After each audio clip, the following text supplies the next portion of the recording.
अब मैं आपको धार्मिक ध्रुवीकरण के संबंध में 2-3 बातें केवल बताना चाहता हूं। ये बहुत बड़ा विषय है और बहुत क्रिटिकल विषय है। उसकी पहली बात कि ब्राह्मणों की संख्या 3.5% है। 3.5% लोग ग्राम पंचायत में पंच नहीं चुनवा सकते, सरपंच बनाने का सवाल नहीं है। जो गांव का सरपंच नहीं बना सकते वो देश की पंचायत का प्रधानमंत्री बना रहे हैं। कैसे बना रहे हैं? कैसे बना रहे? हिंदू मुसलमान, हिंदू मुसलमान, हिंदू मुसलमान, हिंदू मुसलमान। जब चर्चा हिंदू मुसलमान की हो जाती है, चर्चा केवल मात्र हिंदू मुसलमान की हो जाती है। देखो, एक बहुत खास बात समझा रहा हूं। जब चर्चा हिंदू मुसलमान की हो जाती है, केवल हिंदू मुसलमान की चर्चा हो जाती है, तो एससी एसटी ओबीसी के लोग मुसलमान के साइड में खड़े रह सकते? हो सकते? थोड़ी बहुत जिनको समझ है, एससी एसटी ओबीसी के लोग आरएसएस के समर्थन में नहीं है, भाजपा के समर्थन में नहीं है, मगर जब मामला देश में हिंदू मुसलमान का खड़ा हो जाता है या खड़ा किया जाता है, तो एससी एसटी ओबीसी मुसलमान के समर्थन में खड़ा नहीं हो सकता। रणनीति समझा रहा हूं आरएसएस की। हो गया? एससी एसटी ओबीसी को मुसलमान से अलग कर लिया। पहली बात समझो। फिर जिनको अलग कर दिया उनके दिमाग में डालता है 1000 साल में मुसलमानों की संख्या 10 गुना ज्यादा होगी। किसको कहता है? SC ST OBC. ये सारे एससी एसटी ओबीसी के जो अनपढ़ गवार आधे पढ़े लिखे जो लोग हैं ना, आधे पढ़े लिखे लोग बहुत खतरनाक होते हैं। तो जब उन लोगों के पास ये मामला 1000 साल के बाद मुसलमानों की संख्या 10 गुना ज्यादा होगी और तुम्हारा खात्मा हो जाएगा। हमारे लोगों बोलते हैं तो हमारे 10 ऐसा होगा। हमारा आदमी चिंता में पड़ जाता है, क्योंकि वो कोई ज्यादा तो है नहीं कि क्या होगा कि नहीं होगा। फिर वो भूखमरी को भूल जाता है। मुसलमान ही हमारा दुश्मन, अपनी भूखमरी को भूल जाता है। नहीं, मुसलमान ही हमारा दुश्मन है। मुसलमान भारत का राष्ट्रपति नहीं है, मुसलमान के पास कोई सत्ता नहीं है, मुसलमान के कोई मेंबर पार्लियामेंट नहीं, मुसलमान के कोई एमएलए नहीं, मुसलमान के कोई मंत्री नहीं, मुसलमान के पास पावर नहीं। मुसलमान, मैं देहात का रहने वाला हूं, मुसलमान गांव में आते हैं, मरे हुए जानवरों की हड्डियां इकट्ठा करते हैं, फिर शहर में ले जाकर उसको बेचते हैं, फिर अपने बाल बच्चों का पालन पोषण करते हैं। ठीक है, ये मैं देखी हुई बात है। मैं देहात का रहने वाला हूं। हमारे लोगों को ये बात समझ में नहीं आती। नहीं, 10 गुना ज्यादा, 1000 साल। अबे तू रहेगा ही नहीं, अभी 25 साल के बाद तेरी हड्डी रहने वाली नहीं है। 1000 साल की बात की चिंता कर रहा था। अब वो जो ब्राह्मण उसको समझा रहा है, उसको मालूम है ये 10 साल का आगे नहीं सोच सकता। साला 1000 साल का आगे कहां से सोचेगा? जो हम बताएंगे वही मानना होगा।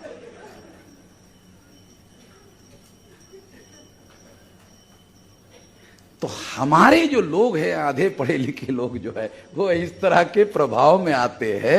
अरे मुसलमान ज्यादा खतरा है। मुसलमान के पास कुछ ही नहीं है, नौकरी नहीं। उसको चपरासी की नौकरी देने के लिए अटल बिहारी वाजपेयी प्रधानमंत्री बन गया। बनने के बाद चीफ सेक्रेटरी को बुलाया और एक सीनियर मोस्ट आईएएस ऑफिसर को बुलाया। पूछा कि मुसलमान के विरोध में हम कुछ करना चाहे, क्या कर सकते हैं? जरा बताइए तो क्या क्या कर सकते हैं? तो चीफ सेक्रेटरी ने कहा कुछ नहीं कर सकते। प्रधानमंत्री हम है भाई, कुछ नहीं कर सकते। कैसे क्या नहीं कर सकते? पावर हमारे पास है, निर्णय लेने का पावर हमारे पास है, कुछ नहीं करते। अरे कैसे नहीं कर सकते? कर सकते हैं, बताइए कैसे नहीं कर सकते? देखो, कांग्रेस ने मुसलमानों को 2-2.5% प्रशासन में रिप्रेजेंटेशन रखा, 2-2.5%। कैसे नहीं कर सकते? यानी 2-2.5% रखा कांग्रेस ने। इससे नीचे ले जाना है, हाँ ले जा सकते हैं। अटल बिहारी, हाँ ले जा सकते हैं। अच्छा, फिर जो मिडल ईस्ट से तेल लाना है, बताओ कैसे लाएंगे?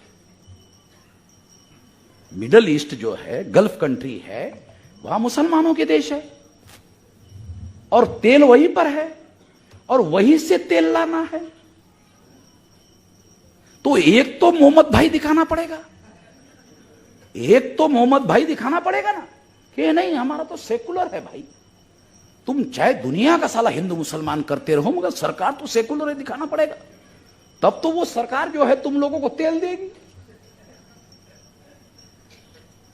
तो अटल बिहारी, हाँ साला तेल मामला है, तेल का मामला है। अटल बिहारी की स्टाइल है ना, हाँ तेल का मामला है।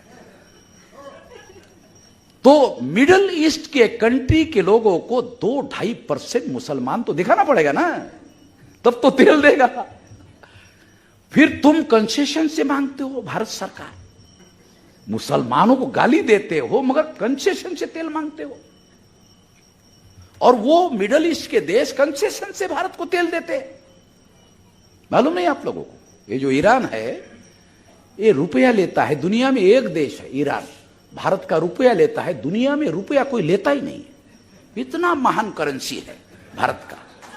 भारत की जो करेंसी है रुपया, एक नेपाल लेता है और दूसरा ईरान लेता है। तो नेपाल कितना बड़ा कंट्री मालूम है ना आप लोगों को? तो नेपाल इसलिए लेता है क्योंकि भारत का 1 रुपया वो 3 रुपए में खरीदता है, तो उसका करेंसी कमजोर है, इसलिए नेपाल रुपया लेता है। ईरान जो है रुपया लेता है और ईरान के अलावा कोई दुनिया में रुपया लेता नहीं है। इवन रशिया जो बहुत बड़ा मित्र है भारत का, वो कभी रुपये में एक्सचेंज नहीं करता। तो इसलिए भारत की जो करेंसी है उस हिसाब से देखा जाए तो जो मिडिल ईस्ट की कंट्री है वो डॉलर के बगैर तेल देते नहीं है, और वहां की जो करेंसी है वो करेंसी डॉलर से ज्यादा महंगी है। कितने लोगों को पता है? मिडिल ईस्ट कंट्री में एक देश है, उसके 1 रुपए की कीमत भारत के रुपए में 200 रुपए है। अमेरिका के डॉलर से 2 गुना से ज्यादा है। कितने लोगों को पता है? मिडिल ईस्ट कंट्री में ऐसे कुछ देश है जहां की करेंसी 200 रुपए से ज्यादा महंगी है। यानी उनका 1 रुपया अगर लेना है, 200 रुपए देने पड़ते, इतनी महंगी है। मैं तो एग्जाम्पल के तौर पर आपको बता रहा हूं, बात समझ में आ जाए तो ये तेल का मामला कितना ज्यादा क्रिटिकल है, बहुत ज्यादा क्रिटिकल है।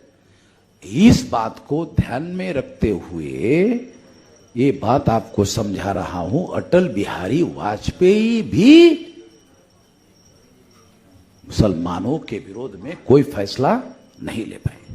इवन नरेंद्र मोदी आया, गाय के नाम पर आया, गौ माता के नाम पर आया, और गौ माता का 19% एक्सपोर्ट बढ़ गया। 19%। यानी गौ माता का जो मांस है वो अमेरिका और यूरोप में 19% बढ़ गया, ज्यादा। गाय को माता कहने वाले लोग काट रहे हैं, इधर ही काट रहे हैं। मुसलमान को काटने दे नहीं रहे, तो काट तो कोई रहा होगा। मुसलमान को काटने नहीं दे रहे गाय को, फिर कोई तो काट रहा होगा। तो अल अंसार नाम का कारखाना है बेंगलोर में, उसमें सारे यही बीजेपी वाले जो गौ माता को मां कहते हैं, मां को काटते हैं, अपनी मां को काटते हैं, क्योंकि इनको गौ माता नहीं, किसी से भी कोई लेना देना नहीं, ब्राह्मण को कोई लेना देना किसी का नहीं है, ये ध्यान रखो। मैं ऑस्ट्रेलिया में जब पहली बार गया तो वहां बहुत सारे मराठा लोग हैं, पुणे के, इधर आसपास के, तो वहां प्रशांत राणी ने मुझे एक उदाहरण बताया कि हम आने के पहले जोशी और एक मराठा ये दोस्त हुआ करते थे, तो अंग्रेजी के यहाँ कार्यक्रम था, वहां गए तो वहां बफे सिस्टम, अंग्रेजों का बफे सिस्टम होता है, लाइन लगाकर, तो मराठा जो है शाकाहारी लाइन में लग गया, जो जोशी था पुणे का वो बीफ में, गौ माता में लग गए।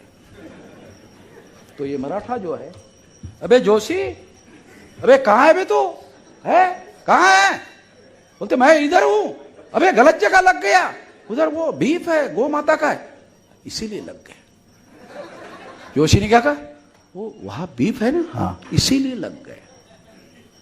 अबे तू तो बोलता है कि ये खाना नहीं चाहिए, बोलते महाराष्ट्र में बोलता था, इधर ऑस्ट्रेलिया है, तेरे को समझ में नहीं आता था, लेकिन क्या करे, महाराष्ट्र में बोलता था, ये ऑस्ट्रेलिया है, इधर यही, तू आना है तो तू भी आ जा। तो ये जो जितने विदेश में यहां से गए, बोलते गौ माता या तो पाकिस्तान की चाहिए या तो भारत की चाहिए, खाने में तभी मजा आता है। तो ये एक्सपोर्ट इसीलिए बढ़ रहा है कि ये इधर के जो उधर गए हुए हैं ना, वो इस वजह से बढ़ रहा है। इसके अलावा खाते बकरी साले मजा है नहीं आता। अमेरिका में, यूरोप में ये जो लोग ये बकरी खाए, गौ माता के जब मजा नहीं आता, ये यहां के लोगों का खाते हैं। तो इस तरह से ये जो लोग हैं, इनको कोई किसी चीज से लेना देना नहीं है, अपने वर्चस्व से लेना देना है। तो ये जो हिंदू मुसलमान का मामला है, इससे 3.5% ब्राह्मण के समर्थन में SC ST OBC, अब SC ST OBC की संख्या कितनी, SC ST की 22.5 और OBC की 52, हो गया 74.5%, 74.5%। तो जब हिंदू मुसलमान का मामला खड़ा हो जाता है तो SC ST OBC ये जो है ना, SC का अकाउंट ब्राह्मण के अकाउंट में जमा हो जाता है, क्योंकि हिंदू हो जाता है, तो वो ब्राह्मण के अकाउंट में जमा हो जाता है। SC के अकाउंट ब्राह्मण के अकाउंट में जमा, ST ब्राह्मण के अकाउंट में जमा, OBC ब्राह्मण के अकाउंट में जमा। तो SC ST OBC का जो 74.5% संख्या है, वो क्या होता है, 0, यानी उनका हो जाता है 0 और ब्राह्मण का अकाउंट हो जाता है 80%। तो अल्पसंख्य ब्राह्मण बहुसंख्य बनाने के लिए हिंदू मुसलमान, हिंदू मुसलमान, हिंदू मुसलमान, हिंदू मुसलमान, ये थ्योरी चलाता है, और इस थ्योरी का प्रचार मीडिया के द्वारा करता रहता है, और इस तरह से अपना प्रभाव बहुसंख्यांक लोगों के द्वारा निर्माण करता है, और निर्माण करके अपना काम चलाता है, और इस तरह से ये धार्मिक ध्रुवीकरण से अपना वर्चस्व स्थापित करता है। हिंदू मुसलमान के थ्योरी से एक बार भारत का विभाजन हुआ 14 अगस्त 47 को। अभी क्या मकसद है उनका, अभी क्या उनको मुसलमानों को कोई देश देना चाहते हैं क्या, मुसलमानों को देश देने के लिए विभाजन का मामला नहीं खड़ा कर रहे। ये विभाजन हो सकता है तो ब्राह्मण के नियंत्रण में, भौगोलिक क्षेत्र अपने नियंत्रण में लेने के लिए ब्राह्मण भारत का विभाजन करना चाहता है, क्योंकि उनको मालूम हो गया है 25-50 साल के अंतराल में, 25-50 साल के अंतराल में ये विभाजन, ये अगर हम विभाजन नहीं करते हैं तो ब्राह्मणों का फ्यूचर बहुत ज्यादा खराब है। ऐसा ब्राह्मण सोचते हैं। ये हमारा कोई फ्यूचर नहीं है। तो हमें इसी देश के अंदर, क्योंकि दुनिया में कोई लेने वाला नहीं, उनको लेगा है? ब्राह्मण को कोई लेगा? ब्राह्मण खुद बोलते हम कहां जाए, हमको तो पता ही नहीं हम कहां से आए। उनको मालूम है कहां से आए, मगर जहां से आए उनको वो गए। भागवत का फोटो मैंने देखा, वहां जाके आए, वहां जाके आए, फोटो देखा मैंने। पूछा होगा आए क्या वहां आए क्या? तो जमीन ज्यादा नहीं है, यहां जमीन नहीं है ज्यादा, और वो भी टेकड़िया है, टेकड़ी पहाड़ी, कोई फसल प्लेन एरिया जैसे गंगा वैसे ना वह है नहीं यूरेशिया। तो वहां जाने का कोई मतलब नहीं है। मगर मोहन भागवत जाके आया, मैंने 5 जन्ने में फोटो देखा, अरे इसका पेपर निकलता है। तो इस तरह से ये लोग जो है भारत का विभाजन करना चाहते हैं। वो कौन सा है? तो हिंदू मुसलमान की थ्योरी चला रहे हैं, मगर मुसलमान को दोबारा एक और देश देने के लिए नहीं चल रहे। खास बात आपको बता रहा हूं कि मूल निवासियों का एक देश और विदेशी जो यूरेशियन है उनका एक देश, इस तरह से विभाजन करना चाहते हैं। तो मैं ब्राह्मणों को या यूरेशियन लोगों को चेतावनी देता हूं कि उस समय तो आपने कर लिया, 1 इंच नहीं जाने देंगे। अभी मैदान में हम, अभी सरदार जी भी मेरे साथ में है। सोनिहाल, सत श्री अकाल। तलवार है कि नहीं? हाय हाय हाय। तो इसलिए, क्योंकि बोले सो निहाल तभी मजा आता है जब ऐसा हो जाए तो हमारे पंजाब के साथी आते हैं ना, तो अरे दुखी कर दिया है मुझे। सरदार जी मुझे कृपान चाहिए, कृपान। चलो ठीक है, ठीक, कोई बात नहीं, वो मैं अभी हम लोग बातचीत करेंगे, कृपान ले आएंगे। अरे तो छोटा दिखाने के लिए है, वो दिखाने के लिए नहीं, कृपा करने के लिए। वो कृपा करने के लिए कृपान होता है। तो इसलिए मैं आपको एक मौलिक बात समझा रहा हूं। वो देश का विभाजन के योजना पर काम कर रहे हैं, मगर वो हिंदू के विरोध में मुसलमान को देना नहीं चाहते। वो मूल निवासी वर्सेस यूरेशिया वालों के लिए इसी देश में अपनी जमीन तैयार करना चाहते हैं। और इसीलिए इसी हिसाब से कांग्रेस ने और बीजेपी ने मिलकर उत्तर प्रदेश में उत्तराखंड बनाया। तो जब उनको मालूम हो गया एसपी जाएगी तो बीएसपी आएगी, बीएसपी जाएगी तो एसपी आएगी, जब उनको मालूम हो गया तब उन्होंने उत्तराखंड बनाया।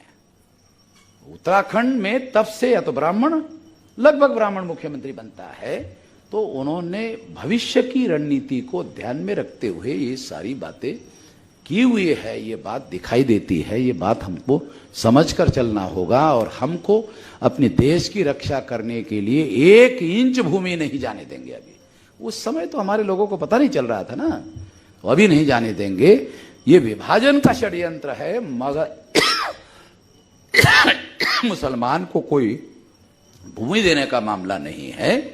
ये इस तरीके से षड्यंत्र करके देश को तोड़ने का षड्यंत्रकारी मामला है। तो आने वाले समय में हमको इसकी भी तैयारी करनी है।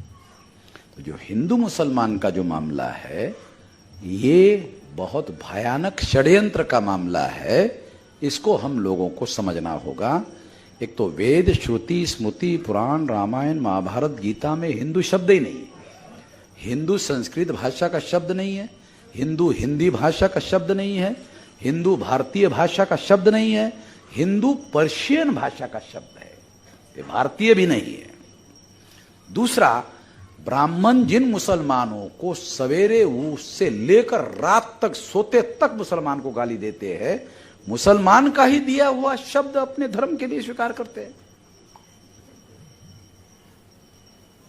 गाली देते मुसलमान को, मुसलमान का दिया हुआ ही नाम अपने धर्म के लिए हिंदू स्वीकार करते हैं। क्यों? क्योंकि मैंने ब्राह्मणों को सलाह दिया, अरे भाई आपका ओरिजिनल धर्म ब्राह्मण धर्म है, ब्राह्मण धर्म के नाम पर प्रचार करो करो। हम मानते हैं आप ब्राह्मण धर्मी लोग हो, आप ब्राह्मण धर्म के नाम पर प्रचार करो। उनको साला ब्राह्मण धर्म के नाम पर प्रचार करेंगे तो 3.5% सिंगल आउट हो जाएंगे। 3.5% सिंगल आउट हो जाएंगे। सिंगल आउट समझते हो? ये सिंगल आउट पॉलिटिकल टर्मिनोलॉजी है, इसको समझना होगा कि 3.5% लोगों को हम लोग सेग्रीगेट करके सिंगल आउट करना चाहते हैं। क्यों? क्योंकि इससे वो ग्राम पंचायत का पंच नहीं चुनवा सकता, सरपंच बनाने का सवाल नहीं है, तो देश पर कैसे काबिज होगा? हम अपने रणनीति पर काम कर रहे हैं, वो अपने रणनीति पर काम कर रहे हैं। क्योंकि उनके पास मीडिया है और SC ST OBC के बीच में झूठ का प्रोपेगेंडा करते हैं। जितने तेजी से करते हैं उतने तेजी से हम अपनी आवाज नहीं पहुंचा पाते और हमारी कोई खबर वो छापते नहीं है। हमारी वो कोई खबर छापते नहीं है। अभी सोशल मीडिया आया तब से हमारी खबरें जो है सारे देश भर में फैलना शुरू हो गया। और कभी कभी तो ये जो सोशल मीडिया में हमारा डोमिनेंट इतना हो जाता है, हम डोमिनेंट हो जाते हैं कि हम सारे जिधर उधर दिखते हैं सोशल मीडिया में। तो हमें आने वाले समय में ये लड़ाई कई तरीके से लड़ना होगा। अगर हम SC ST OBC को कहते हैं कि हम लोग हिंदू नहीं है, तो हमारे बहुत सारे लोग इन्फ्लिक्टेड है, यानी प्रभावित है, प्रदूषित है, प्रभाव में आए हुए है, तो उनकी भी समझ में नहीं आएगी। ये बातें उनके भी समझ में नहीं आएगी। तो इस बात को मानने के लिए तैयार नहीं होंगे। हमारे अपने लोग मानने के लिए तैयार नहीं होंगे। उनको कहो चलो तुम हिंदू बन जाओ, फिर SC ST OBC के नाम पर रिजर्वेशन तुमको नहीं मिलेगा। अच्छा हाँ, तो भाई हिंदू हो गए ना, तुम SC ST OBC कैसे चले गए? अच्छा चला जाएगा, हाँ चला जाएगा। तो थोड़ा समझ में आता है, मतलब ही लोग हैं हमारे उनको मतलब के हिसाब से समझाना पड़ता है। जैसे उनके समझ में आता है वैसे उनको समझाना पड़ेगा। देखो बीजेपी या RSS के प्लेटफॉर्म पर SC ST OBC की टर्मिनोलॉजी यूज नहीं की जाती। हिंदू, अगर हम भी हिंदू टर्मिनोलॉजी का उपयोग करें हम तो RSS का इनडायरेक्टली काम कर रहे हैं। तो इसलिए हमको कभी भी ब्राह्मण टर्मिनोलॉजी का उपयोग करना चाहिए, जो मैं हमेशा करता हूं। मैं आपको एक उदाहरण देता हूं। रेल में मैं ट्रैवलिंग कर रहा था, तो आपको मालूम है कि एक जो रेल का कंपार्टमेंट होता है उसमें एक कंपार्टमेंट में 8 लोग होते हैं। वो 8 लोगों में एक ही ब्राह्मण था और ये अकेला ही बोल रहा था। सारे लोग सुन रहे क्योंकि SC ST OBC पंडित बोल रहा है, फिर दूसरे लोग थोड़ी कुछ बोलेंगे। वो अकेला ही बोल रहा था, वो सुन रहे थे। मैं उसकी तरफ ध्यान ही नहीं दे रहा था। उसने देखा कि एक आदमी मेरी बात के साल को तवज्जो नहीं दे रहा है। फिर उसने मुझे, अरे आप चर्चा में शामिल नहीं है? पंडित जी ने कहा मुझे। तो मैंने पंडित, वो मुझे जानता नहीं मैं कौन हूं। तो मैंने पंडित जी को कहा, पंडित जी आप चाहते हो मैं शामिल हो जाऊं? मैं ऐसा चाहता हूं। पंडित जी ने कहा, मैंने कहा सोच विचार कर लो, दोबारा एक बार मौका देता हूं, सोच विचार कर लो, सोच विचार करके बताओ कि मैं शामिल हूं कि नहीं हूं। शामिल हो जाओ। देखा, ठीक है ना? ओके। अभी मेरा छोटा सवाल है, आपके लिए तो बहुत छोटा है, आप पंडित जी हैं, जाके पूछिए। तो उसको बड़ा सर ये सवाल पूछने वाला अनाड़ी आदमी, मैं जवाब देने वाला। साइकोलॉजी होती है ना पंडित लोगों की, उसके अहंकार को सेटिस्फैक्शन करने वाला मामला था। तो मैंने कहा कि हिंदू धर्म के धर्म ग्रंथों का नाम बताइए। अब ब्राह्मण को छोटा सा सवाल का, वेद श्रुति स्मृति पुराण रामायण महाभारत गीता। उसने कहा ये तो ब्राह्मण धर्म के धर्म ग्रंथ है, मैंने आपको हिंदू धर्म के पूछा, आप ब्राह्मण धर्म के बता रहे हो। चौक, अरे ये तो आपने ब्राह्मण धर्म के धर्म ग्रंथ बताया, मैंने हिंदू धर्म के पूछा। देखो ये चालाकी जो है ये बनते लोगों को होनी चाहिए, नहीं है क्या करे, मुझे करना पड़ रहा है बनते लोगों का काम। बुद्ध के समय में ऐसे होता था। आप बुद्ध का और अश्वलायन का डायलॉग पढ़ो बनते जी, बुद्ध का और अश्वलायन का डायलॉग जो है ना वो पाली साहित्य में है। अश्वलायन ब्राह्मण था। तो मैं आप लोगों को समझाने के लिए, उदाहरण देने के लिए कहा, ये तो ब्राह्मण धर्म के धर्म ग्रंथ आपने बताए, मैंने आपको हिंदू धर्म की पूछा था।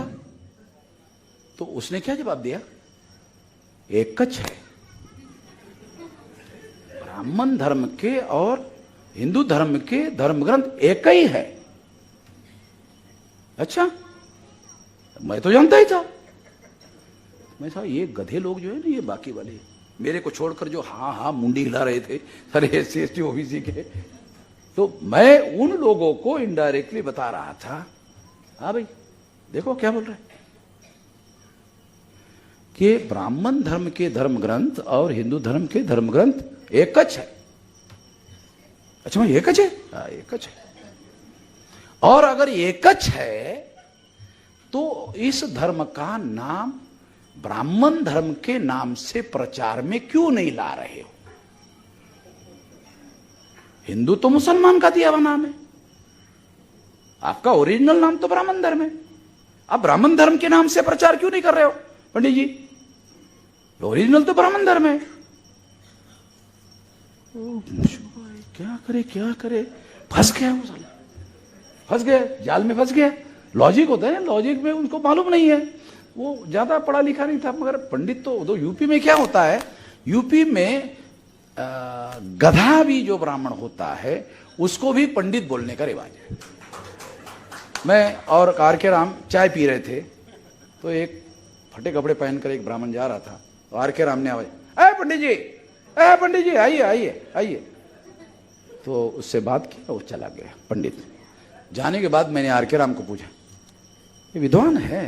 कहे नहीं, तो नहीं, आपने पंडित जी कहा, हमारे महाराष्ट्र में विद्वान जो होता है उसको पंडित कहते हैं। कहा कि नहीं, हमारे यूपी में ब्राह्मण को पंडित कहते हैं। मैंने कहा इसीलिए पंडित जवाहरलाल नेहरू हो गया।